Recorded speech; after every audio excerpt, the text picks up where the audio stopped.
Well, listen, if you don't have anything to say, you blab. You just go on and on and on and on and on and on and on and on and on and on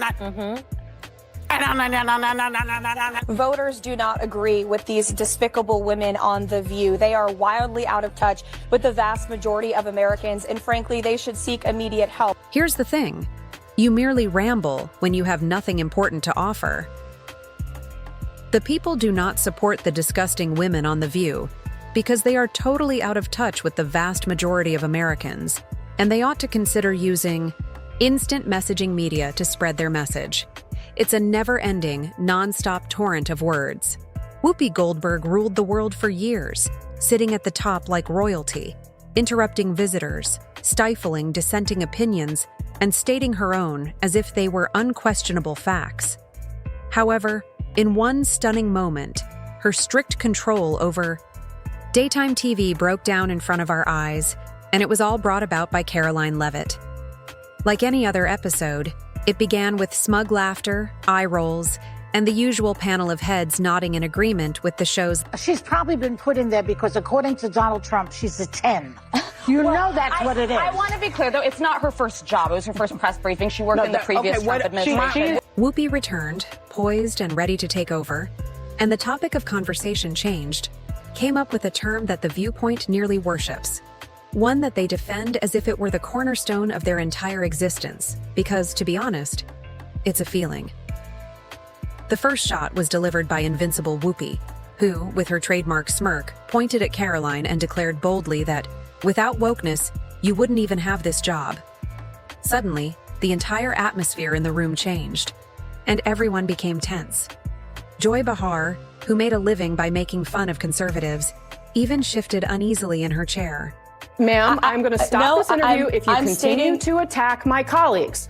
I would like to talk about Joe Biden and Donald Trump, who you work for. I am stating facts that your colleagues have stated in the past. Okay, now, I'm sorry, guys. We're going to come back out to the panel. Karoline, thank you very much for your time.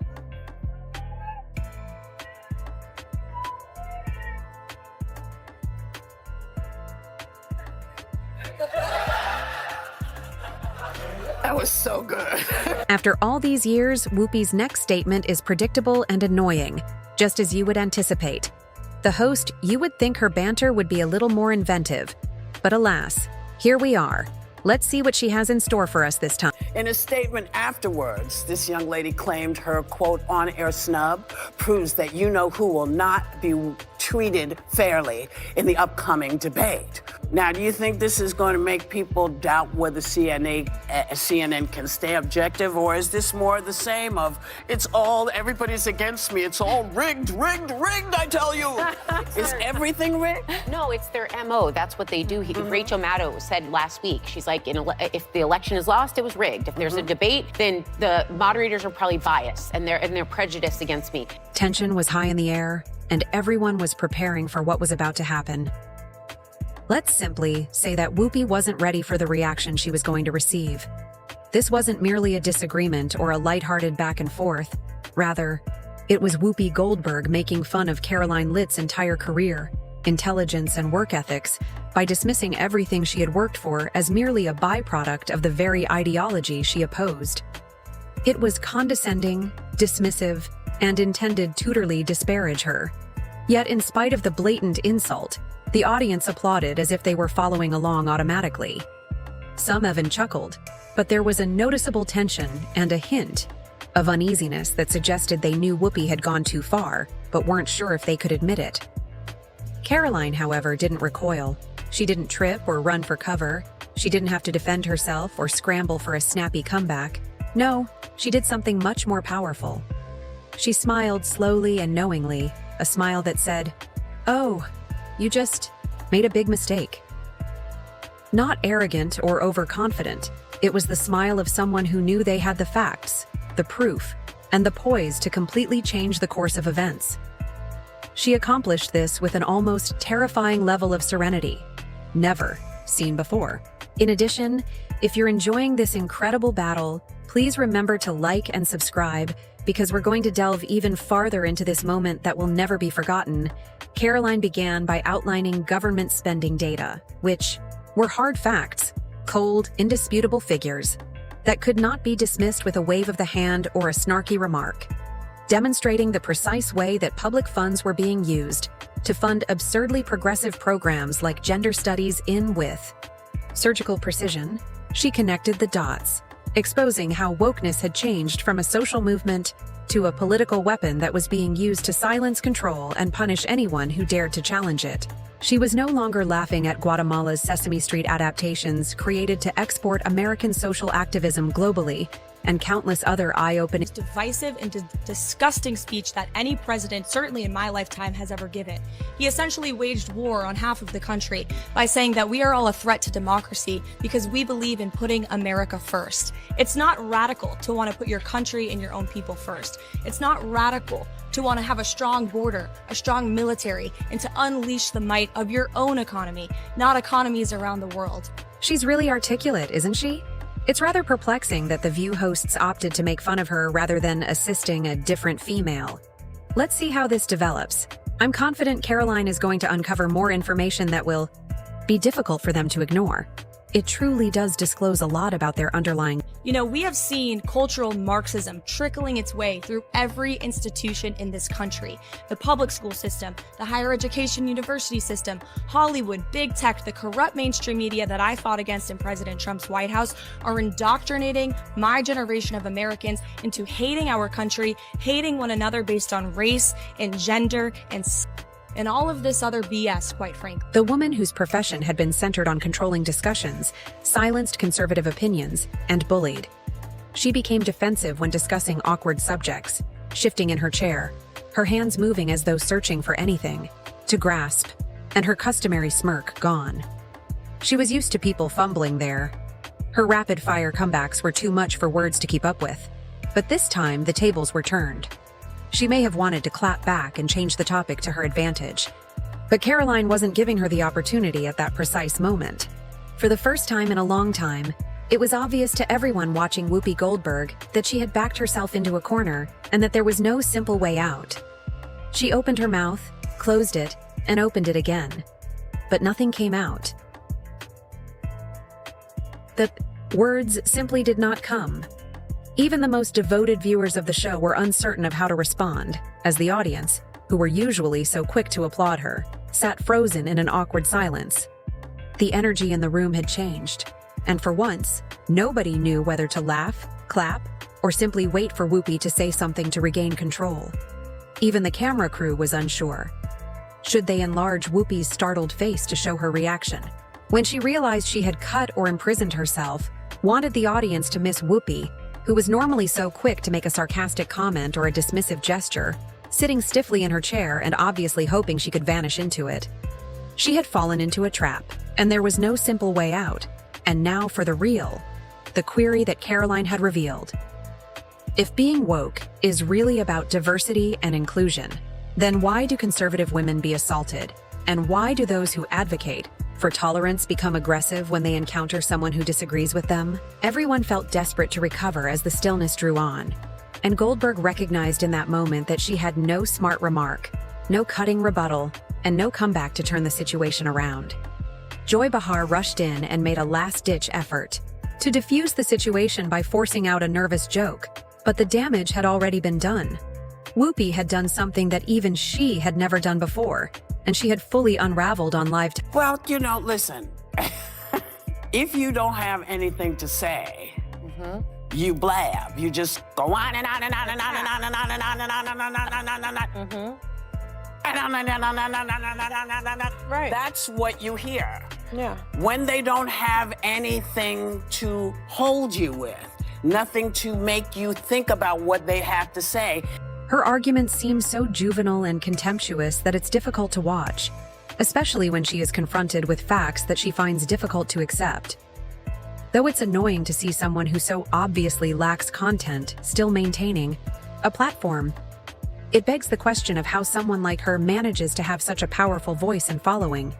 Perhaps because she has been so embedded in daytime TV culture for so long, but you would think that by now she would have been replaced by someone capable of bringing more intelligent conversation to the table. This is confusing. They talk at you, not to you. And that's what she was doing. And she was doing it, and it's not new. No. But everybody's hip to you all now. Yeah. And we are anticipating that you are not prepared. Because you keep saying you going and you preparing when you're on the trail. And the internet. Oh, the internet went crazy with memes, response clips, and never-ending analysis, minutes. Social media was rehashed on loop with Whoopi's shocked response, but this is where it gets even stranger. This was not the first time. Whoopi had gotten herself into trouble by using her lips. Throughout the years, she has turned the situation into a lawsuit, dragging ABC from one scandal to the next with her strange defenses of dubious figures to her tone-deaf remarks on the B. Holocaust. Whoopi's been the center of some of the most scandalous moments the show has ever had, but nothing hit ABC harder than the recent wave of defamation lawsuits. First, it was Carrie Underwood, then Elon Musk, and now Karoline Leavitt, each lawsuit piling up one after the other, making it harder for ABC to ignore the costs of Whoopi's unchecked commentary. And the worst part this time, Whoopi couldn't blame anyone else. She had no one to throw under the bus. Let's talk about Carrie Underwood. When Carrie performed at Trump's second swearing-in ceremony, Whoopi and her co-hosts attacked her mercilessly. They didn't just criticize her performance, they went full-on. Savage, mocking her and claiming she'd ruined her career, even suggesting she was now aligned with hate. The whole segment was a character assassination, and they expected Carrie to just sit back and take it. But Carrie, she did something no one saw coming. Instead of issuing some vague statement or vague tweet, she filed a $1 billion defamation lawsuit against The View. And when that case finally made it to court, something explosive surfaced. Something that no one, not even Whoopi, would need. That you saw live on this program yesterday. Joy Behar stirring the pot of controversy after saying this about Karoline. She's probably been put in there because, according to Donald Trump, she's a 10. You know that's what it is. Do you want to take this? No, you cannot be attractive and smart. I will try to give Joy the benefit, and oh, thank you. I try to give Joy the benefit of the doubt that she didn't see that briefing. Because if you saw that yesterday on numerous topics, no big binder, I think she might have had a different impression of this young woman who held her own. It's encouraging to witness someone defy the opinions that have been predetermined by us, and to see someone boldly stand. Their speaking with facts feels like a win, especially when the conventional voices begin to falter. It's gratifying to hear an alternative viewpoint unencumbered by the usual agenda. I mean, you would have to give her the benefit of the doubt that she did absolutely no research or reading about anything dealing with Karoline Leavitt before she made that remark. Because Karoline Leavitt worked, she went to St. Anselm College, she worked for WMUR Ran for TV. Congress? In New Hampshire, she ran for Congress at the age of 25, put out a very good campaign. On the plus side, it's wonderful to see Karoline receiving recognition for her amazing stats. Although Whoopi had a great beginning in acting, her subsequent contributions seem more focused on igniting controversy than providing insightful discourse, making it difficult to define her accomplishments these days. It's difficult to identify anything significant she's done recently, because her position on The View feels more about prestige than any actual value. She lost by 8 or 9 points, but she still put on a good campaign. Then she was the press secretary for the Trump campaign, going on TV literally every day. Well, heavily pregnant and a new mom. Pregnant. Yeah, she's a new mother. And then she goes out yesterday and gives and this, again, this is speaking very objectively, because I've watched every press secretary since going back to Marlon Fitzwater. Yeah, I'm that old. And she went out there for her very first briefing at the age of 27 years old, the youngest press secretary ever, and did a terrific job. According to leaked documents, ABC purposefully planned the assault on Carrie Underwood to increase scores. The industry was rocked when the truth came to light. It wasn't an unintentional slip, but rather a deliberate smear effort intended to stir up debate, incite indignation, and keep the viewpoint trending. Behind the scenes, ABC executives had to make a huge, undisclosed settlement, as they had to go into full damage control. The hosts spent months spreading false information about Twitter's policies under Musk's ownership and painting Musk as a dangerous figure. Musk wasn't going to let that slip, so he sued, and The View was back in crisis mode. Speculation started about whether The View was even worth the trouble anymore, but that was before Elon Musk went on Whoopi. Advertisers who had previously supported the program began to step away due to the ongoing scandals and the show's lower ratings. Goldmine started to lose its reputation, and well-known sponsors began to wonder if it was worth the risk. As the I.L. suits mounted, the View's fractures deepened. The formerly unstoppable force under Whoopi's command. At this point, Goldberg was in disarray due to 3 lawsuits and advertisers changing sides. The entire network went into crisis mode. Yeah. I would like this young lady this is her first job, I would like her to do a little homework. Because she said something yesterday that really pissed me off. And that was, she said, there will be no wokeness here. Oh, yeah. Let me explain something to you. Because without that wokeness, you might not have that job. Yeah. Because women were not invited to that table. Women were not invited to many tables in this nation. Karoline is the one standing up and fighting back against all of this, even though she is talking in circles. The reason we fought and busted our behinds to make sure that you didn't have to worry about this. And now to hear you talk about it and to hear anybody talk about the wokeness was put in place for a reason. Because Black people couldn't get into colleges. Because women could not get into the colleges they wanted to go to. This is all women. Yeah. See, this is not Black, Asian women. This is all women. Women were not invited to this party. It was a man's world, and we busted our... Whoopi Goldberg's tenure at The View ended abruptly after years of controlling the program and stifling dissenting opinions. The last blow came after Whoopi's live TV showdown with Karoline Leavitt, which revealed her weakness. ABC attempted to portray it as a break for Whoopi, but it was obvious that she had been fired. The network was in damage control mode as advertisers stopped supporting the show, and devoted viewers began to wonder what would happen to it now that Whoopi was gone. The show is at a major crossroads. Will they bring in someone like Whoopi to keep things the same, or will they finally change course? Is this the end of the show? Please share your thoughts in the comments section.